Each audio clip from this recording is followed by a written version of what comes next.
Let's turn now to some interesting analysis just about where Trump stands with some issues that may put him over the edge or where he stands unpopular. This one in particular caught my eye. Let's put this up there on the screen. This was Vox analysis. Recent polling, quote, suggests that American public opinion on immigration has taken a, quote, sharp rightward turn in the last 4 years. So absolutely fascinating to consider this graph. And also I want to, we should talk about this. What happened in the 1990s? What was going on right there? I actually don't. I think that's when the biggest surge of like Mexican border crossers. In the 1990s? I think in the early 90s. Oh, I have to look into it. I need to look into it That's too. what my Anyway, recollection so says. for those who are watching, what we have in front of us is a graph that says the percentage of Americans wanting lower immigration rose from 41% last year to 55%, which is now a majority. Where things go back is all the way from Gallup, that has been polling on the question from the 1960s onward. Basically 1965, the 1965 Immigration Naturalization Act is what changed American immigration policy and basically set the norms as to where they are today. It was relatively stable throughout the 1970s up until 1980, but that is when things began to change. So the decreased number, currently standing at 55%, is now back to levels that we saw right after 2001, 9/11, and then actually near the top of where it actually peaked back in the early 1990s. What's even more interesting is that the increased number has precipitously dropped since 2020, roughly around the time that Trump was president. And then the keep as is, those people who were happy with the status quo policy, has also dropped pretty significantly. But the main divergence that has happened is from the Biden presidency onward is the exponential dip and increase in the decrease and the increase number. So we have the decrease number there spiking from below 30% back in 2020 all the way up to 55, and the increase number significantly dropping from above 30% down to just 16% today. And so this does remain, I mean, probably the single most best issue for Donald Trump and where the divergence kind of stands, and is a reflection both of the Biden presidency, of I think of the current, I mean, obviously it's a different situation in terms of how things are at the border. And it just comes down to a question of, will this issue be able to get Republicans to compete with, frankly, better numbers for Democrats on abortion? And that is where, and I always caution my Republican friends. They're like, guys, we're winning on immigration by 50 or 60%. I go, yo, dude, the Dems are winning on abortion by like 78%. You know, it's not just a majority, it's a super majority where those people stand. But I mean, nonetheless, I mean, that's stunning data. That's inarguable. Can we put it back up on the screen? Because there's something kind of funny that I want to point out, which is that, so if you look at 2020, that's like the peak of, you actually have a brief moment there where the line of the number of people who want immigration to increase is higher than the one for, people who want it to decrease. So very ironically, Donald Trump made immigrants way more popular and immigration way more popular. Some of us would just call it negative polarization. Well, I think that's exactly it, actually, is to me, this chart and the dramatic shift reflects two things, one more than the other. One is the reality that there are more border crossers, and I think significantly the fact that you had these, the blue state busing, so that it was in these cities and creating a genuine, in terms of being able to have the services available and the amount of money that needed to be spent, et cetera, like it was in people's faces in a way that was, that you couldn't look away from, right? But I actually think more important to that, because a lot of people don't actually think for themselves, they just follow wherever their tribe is going, is that back in the Trump era, you had a Democratic Party that was staunchly oppositional to his immigration policy and his whole way of talking about and thinking about immigration as just being a net negative. And now you don't have that.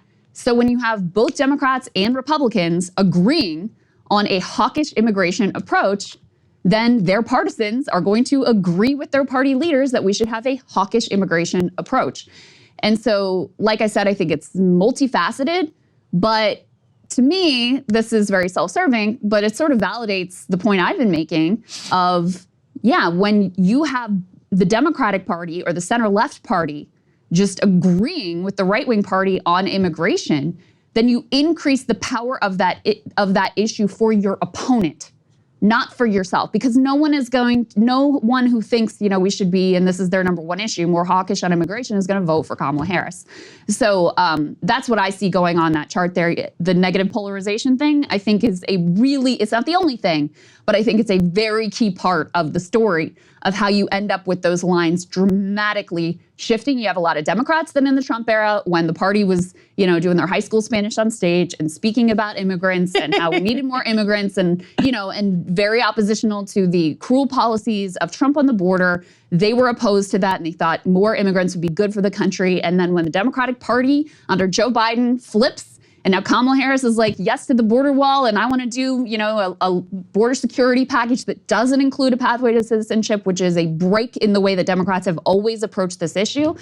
You end up with Democratic partisans, agreeing effectively with the case that Trump has been making for years. You could be right. I mean, I do think the reality is also pretty significant. I mean, what's also changed is even on the policy merits, for example, in the same article, they have mass deportation is now supported by some 62% of all registered voters, 53% actually amongst Hispanic registered voters. So, and that's mass deportation. That is as, hawkish as you could possibly get. The big difference is about the priority, and that is where people who care about immigration, by and large, they are Republicans. So, for example, Republicans are more likely to prioritize immigration by a massive number compared to the rest of the electorate. For Republicans, it's a 48%. It's the top issue. For independents, 25%. For Democrats, just 8%. So you can see it's a huge difference in priority. And it's something that we've been talking a lot about throughout this whole show, which is what are voters, what's going to be at the top of mind?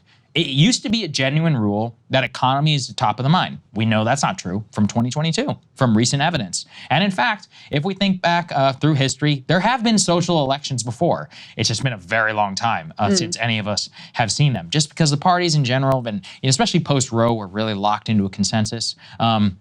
Probably the best, example is going all the way back to the 1890s, and to think about all of the massive divide that America had on Jim Crow and basically the treatment of Black Americans and how it should look. That's where a lot of Southern populism comes from. A lot of realignment politics happened back in that time, and actually had very similar levels of a very high voter engagement, where when people care about social issues, they care a lot, and they are willing to basically vote only on that. Not an accident that also coincided with the Gilded Age when people were very distracted from economic issues. So I think there's a lot of rhyming that's happening there.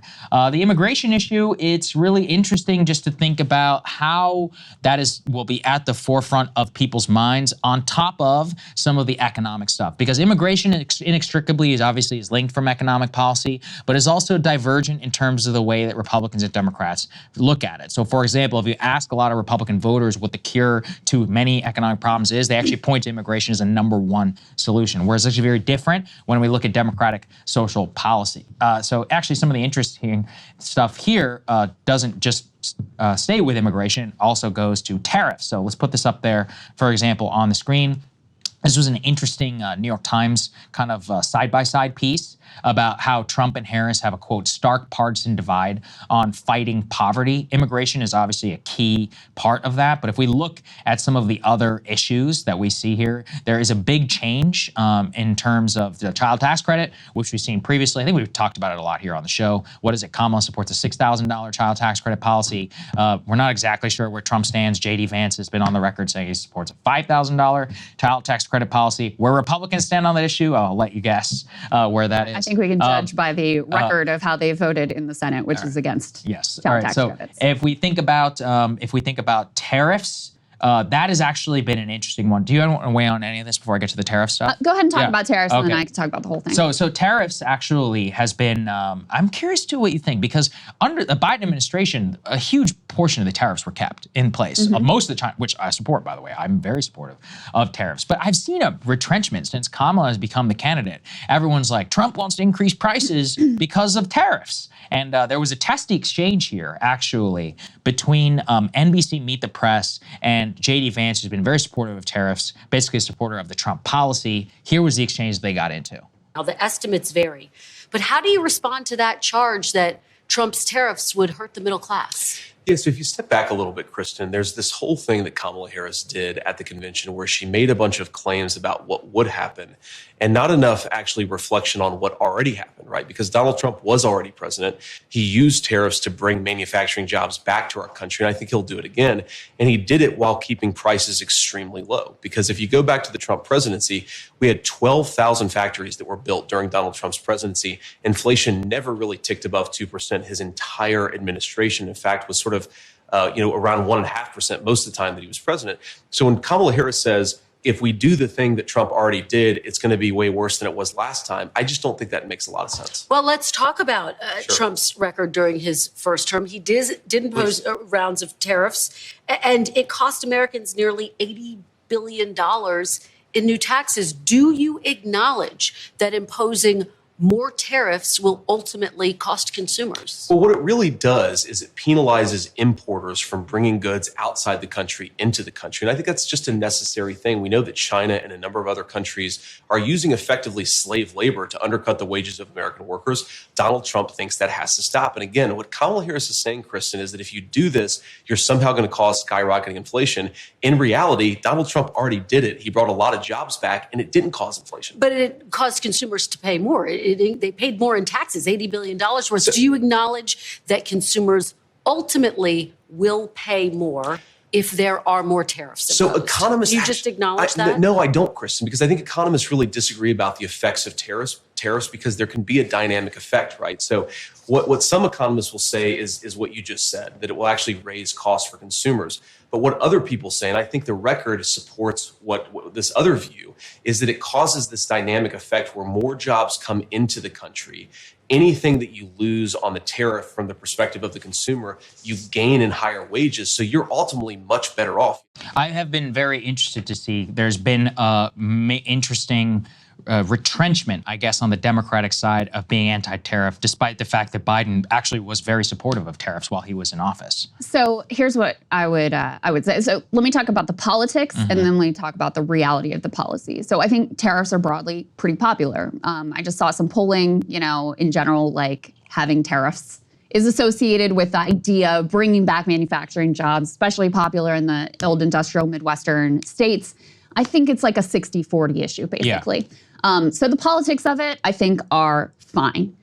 What I would say is I was supportive of the tariffs Trump put into place, and I was supportive of Biden keeping and even expanding those tariffs and of the industrial policy in the Biden era in general, really trying to aggressively bring chips manufacturing here in particular has been a real push. Trying to protect our burgeoning EV industry, I also think has been very important. But when you're talking about those policies, what you're talking about is identifying some key industries where it is critical that we have domestic manufacturing capability, or a key industry like EVs, where your sense is, okay, this is where the world is going and we want to have a piece of it.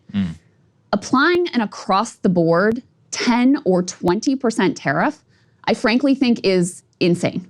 Now, it's not the case as some will argue that all of that cost is going to get pushed onto consumers, but it is the case that some of it definitely will. And when you think about EVs are a good example, for example, a lot of the parts that go into those vehicles come from Canada, they come from overseas. So now you're making the inputs on these finished goods much more expensive. And there are also certain things that where it's really important we have chips manufacturing here. It would have been really important for us to have, the medical supplies during COVID manufactured here. There are other things like, for example, coffee. We don't make here, and I don't see any reason for us to grow coffee beans here. We grow coffee in Hawaii. That's not true. That's going to be, there's going to be an added 10% import tax on coffee too. So I don't think that it's, a disconnect or retrenchment or whatever to say it makes sense to have certain industries that you target. It is insane, especially at this point in time when inflation and cost increase is the number one concern, which is different, by the way, from where they were in 2016 when they were initially pushing this policy. It is insane to just have an across the board tariff policy. And the other thing that I would say is, the evidence that JD Vance is citing that Trump brought a bunch of manufacturing, it's not really true. In fact, Biden has brought more manufacturing jobs back than Trump did. The increase in manufacturing jobs across the Trump era, and I'm just talking about up to COVID because I don't think it's fair to judge him for like the loss during COVID. But if you just look up to COVID, it was the same rate of increase that you saw during the Obama administration, and you had 1,800 factories that disappeared during the Trump administration. So, like I said, I'm not opposed to tariffs when they're smartly applied, but to do it across the board is going to raise prices at a time when that is the number one issue for consumers. And just one more thing on that. With Trump, it's very hard to know if he means what he says. It's very hard. I think on tariffs he does. It's very hard. This is an area where he's most likely means what he says, but like on the mass deportation thing, are you really going to round up 12, 15 million people and throw them in camps and all the expense and, everything that would entail? Are you really going to do that? But that's what he claims he's going to do. And he claims he's going to reduce legal immigration. That policy is also insane. Just in terms, put the morality of it aside. Okay, you have something like a quarter of the construction industry is undocumented immigrants. More than half of the agriculture industry is immigrants, and a significant chunk of that, I think around 30%, is undocumented immigrants.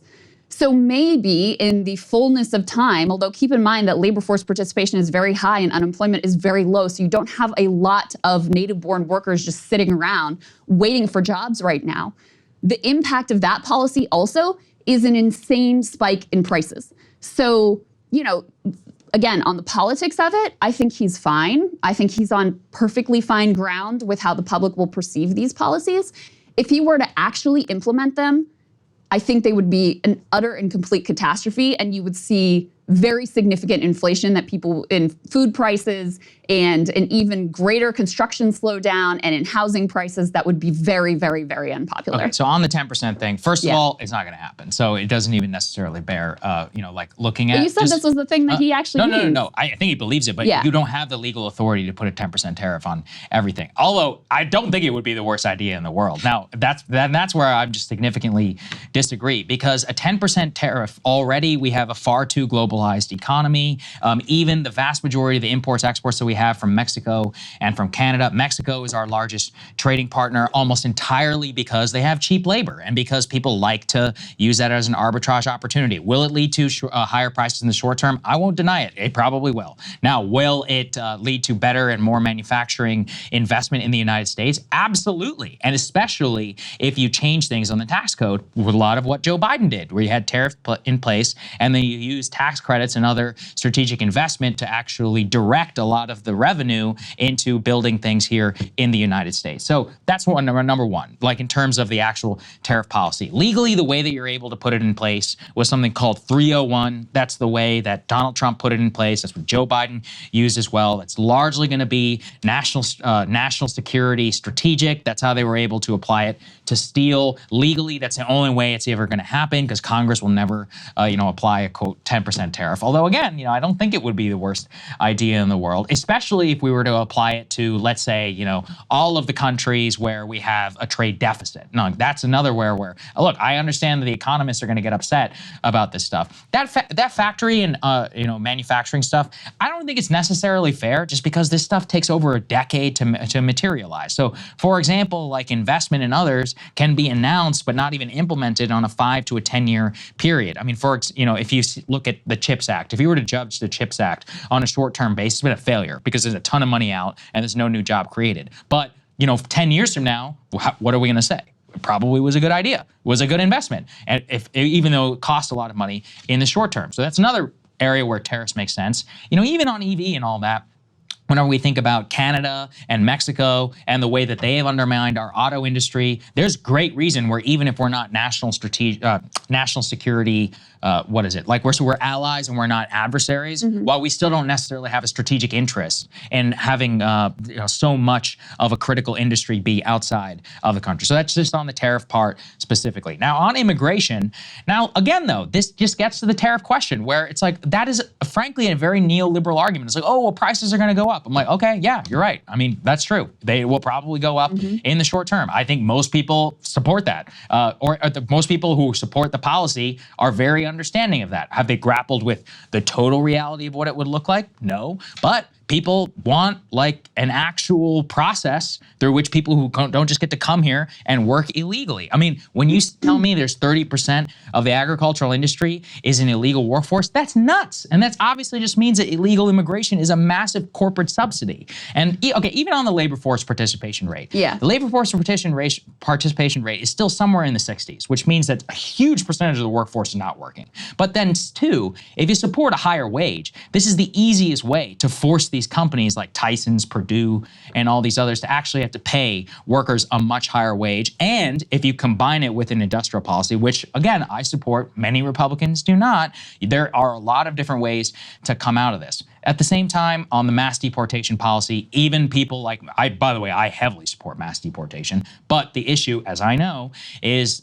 most people understand that emotionally and all of that, it's probably not going to happen in any way. Just for, look, Trump buckled on child separation. They buckled on the vast majority of the policy that they put into place. It's more probably a bargaining chip as to trying to get something done in the first place, but philosophically, there is a philosophical understanding that I saw often during the tariff discussion in 2016-17. I remember watching MSNBC. People would go to a Walmart and they were interviewing people about dryers. And they're like, how do you feel about the fact that this dryer is more expensive because of a tariff that Donald Trump put on China? And they're like, that's fine with me. I don't mind at all. But and that sentiment is important. Like Americans understand what that means. Sure. Yeah. And so there's a lot to dig into there.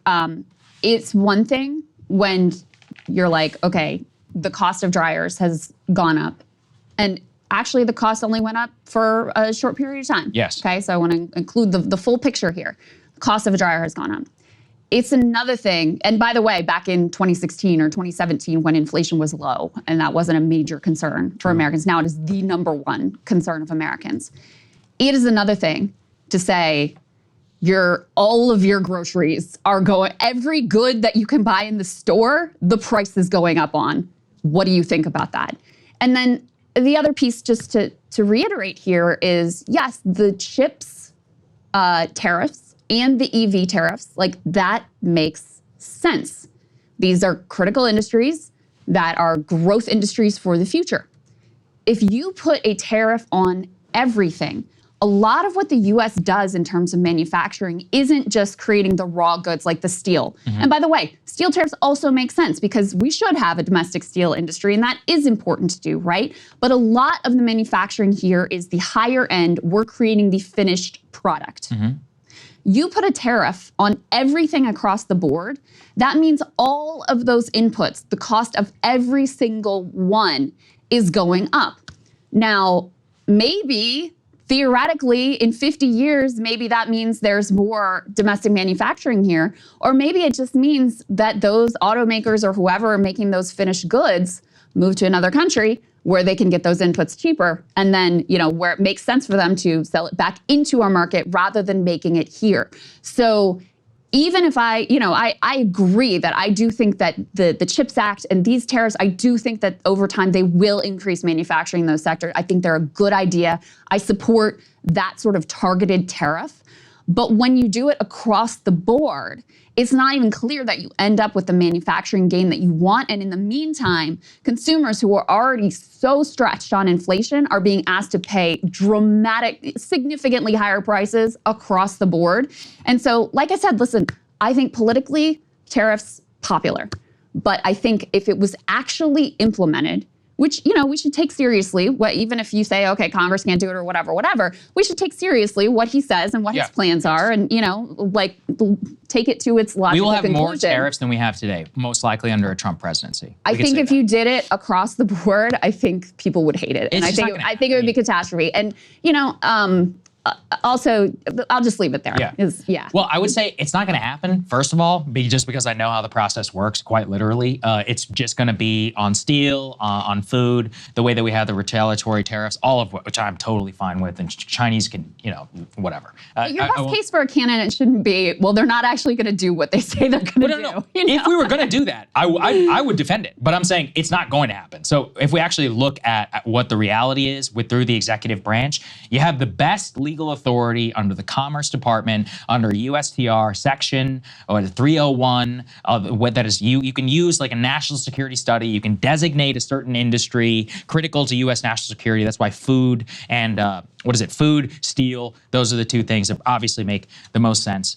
The thing is, too, though, is that, and in general, why the 10% figure is not as crazy as people think. Go look at the tariff policy of the European Union. Go look at the tariff policy of South Korea. Go look at the tariff policy of China. And then, by the way, even if they don't have tariffs, the amount of national support that those companies, flagships in those countries receive compared to us is crazy. Volkswagen might as well be a part of the government. Samsung literally might as well be the South Korean state. And in some cases, Samsung executives, they run the country, not actually the people who are in Korea. In Japan, Toyota, what, you think that's not a literal, they're like ambassadors for the country. It's very different from the way things run here in America. We should be more like that, in my opinion. But I don't know if I want corporate leaders running. I mean, to the extent that they are don't at the moment. But it's a little bit different because in those countries, the power dynamic is very one way, where the government's like, hey, Samsung, this is what you're going to do. And they're going to be like, well, this isn't. It's like, yeah, that's cute. But just so you know, this is what's happening. Same whenever it comes to China. Now, we shouldn't have all of that, but there are aspects which are very important for strategic industry, chips and elsewhere, where our laissez-faire attitude puts us at a major strategic disadvantage. I read a history of TSMC. It's incredible. It all could have happened here.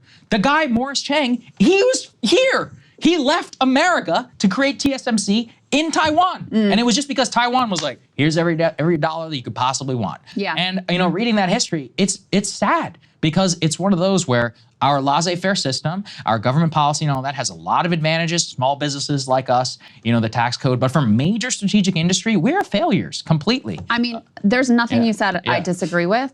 It's just what you're talking about are strategically intelligent, targeted, applied tariffs in places that make sense. Just to give one more example of I use the coffee example. Another example, potash, right? Potash is critical ingredient for fertilizer. We don't have much or any domestic potash production. So now maybe you say that's critical. We should focus on that over time, et cetera, et cetera. But if you put a tariff on the importation of potash, what that means is all of your agricultural prices go up. And then, of course, if you talk about immigration and deporting all of the undocumented workers and clamping down so you have even less legal migration than previously, then you're talking about an even greater price hike on all of your agricultural goods. So, agreed that there's, personally in terms of immigration, obviously, I think there should be a path to citizenship. I think I think you're right about the way they're exploited, and that's outrageous, and that can have a wage impact. Certainly when people are being paid under the table because they're not earning the minimum wage, they're not, protected by all the labor protections that add additional costs to labor. I do think that's outrageous. My solution is a pathway to citizenship for those individuals. I think we should have more legal immigration, not less. But putting those things aside, the big three planks of Trump's economic plan are, number one, the across-the-board tariffs, number two, mass deportation, and number three, the extension of the Tax Cut and Jobs Act, which was the tax cuts that largely went to corporate America. And the two in particular, the immigration crackdown and the tariffs, both of them in the short term, I don't think you would deny this, both of them in the short term will spike prices. Yes, I won't deny some amount. And it was one thing, the economic and political climate in 2016, very different than now, when Americans say the number one thing they're concerned about are prices. So that's just my sort of summation of how I'm viewing all of this. Producers are telling us we're talking too much about it. Fine. We can talk about the indictment. All right. I'd rather talk about tariffs. So, yeah. But, as Same. people know. But that's part of what the beauty of doing the show is, isn't it? Hey, if you like that video, hit the like button or leave a comment below. It really helps get the show to more people. And if you'd like to get the full show ad-free and in your inbox every morning, you can sign up at breakingpoints.com. That's right. Get the full show. Help support the future of independent media at breakingpoints.com.